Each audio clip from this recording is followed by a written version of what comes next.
Hi friends, welcome to Mouni cine updates. So நம்ம KPY Bala உண்மையிலே real ஹீரோங்க. So வாழும் கடவுள்னு கூட சொல்லலாம். இப்போ ரீசெண்டாக ஒருத்தவங்களுக்கு வந்து பைக் கொடுத்துருக்காங்க. ஸோ ஒரு பையனுக்கு என்ன அப்படின்னு இந்த வீடியோவில் பார்க்கலாங்க.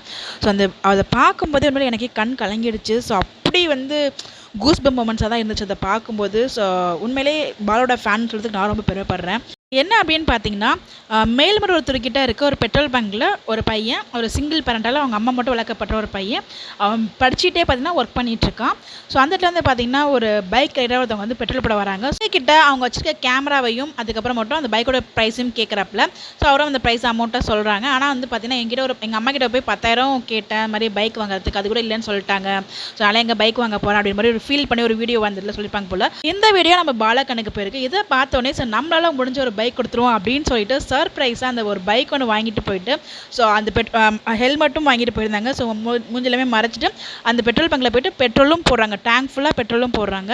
போட்டதுக்கு அப்புறம் தான் அந்த ஹெல்மெட்டை கழட்டிட்டு இந்த பைக் உனக்கு தான் அப்படின்னு சொல்லும்போது அந்த பையனோட மூஞ்சியை பார்க்கணும். அவ்வளோ ஒரு எமோஷனலாக இருந்தான். ஸோ அந்த அப்படியே கட்டி பிடிச்சிட்டு செம்மையாக அழுகிறதுலாம் இருந்துச்சு. அதெல்லாம் பார்க்கும்போது அப்படி ஒரு கூஸ்பம் மொமெண்ட்ஸ் தான் இருந்துச்சு அந்த வீடியோ பார்க்கும்போது. ஸோ அவங்க அம்மா கிட்டலாம் கால் பண்ணி கொடுத்து அதெல்லாம் கூட பேசுவாங்க. ஸோ உண்மையிலே இந்த இடத்துலாங்க நம்ம ரியல் ஹீரோவாக நம்ம பார்க்குறோம் பாலாவை. ஸோ மாதிரி தேடி தேடி போய் உதவுறாரு. ஸோ நிறைய ஹெல்ப் பண்ணிகிட்டே இருக்காங்க. இப்போ வரைக்கும் அவருக்காக எதுவும் வாங்கி நம்ம பார்த்ததே கிடையாது. ஸோ ஏர்ன் பண்ணுற அமௌண்ட் எல்லாமே வந்து பார்த்திங்கன்னா இல்லாதவங்களுக்கு கொடுக்கணும் அப்படிங்கிற ஒரு மனசு ஏன் வந்தது அப்படின்னா, அவர் வந்து இல்லாமல் கஷ்டப்பட்டிருக்காரு. இந்த ஒரு பெயின்லேருந்து வந்ததுனால தான் இந்த மாதிரி வந்து மற்றவங்களுக்கு உதவிட்டு இருக்காரு. ஸோ மற்றவங்களுக்கு உதவுறதுக்காகவே மேன்மேலும் வளரணும் அப்படின்னு சொல்லிட்டு நம்ம மனசார அவரை பாராட்டியே ஆகணும். ஸோ கண்டிப்பாக இன்னும் ஒரு பெரிய லெவலுக்கு போகணும், நிறைய அச்சீவ்மெண்ட்ஸ் பண்ணணும். இந்த ஒரு சேவையை ஒரு லைஃப் லாங் பண்ணணும். இது வரைக்கும் செஞ்ச எல்லா சேவைக்கும் நம்ம எம்டிவி சார்பாக ஒரு பெரிய தேங்க்ஸ் சொல்லலாம். Thank you Bala, hats off to you.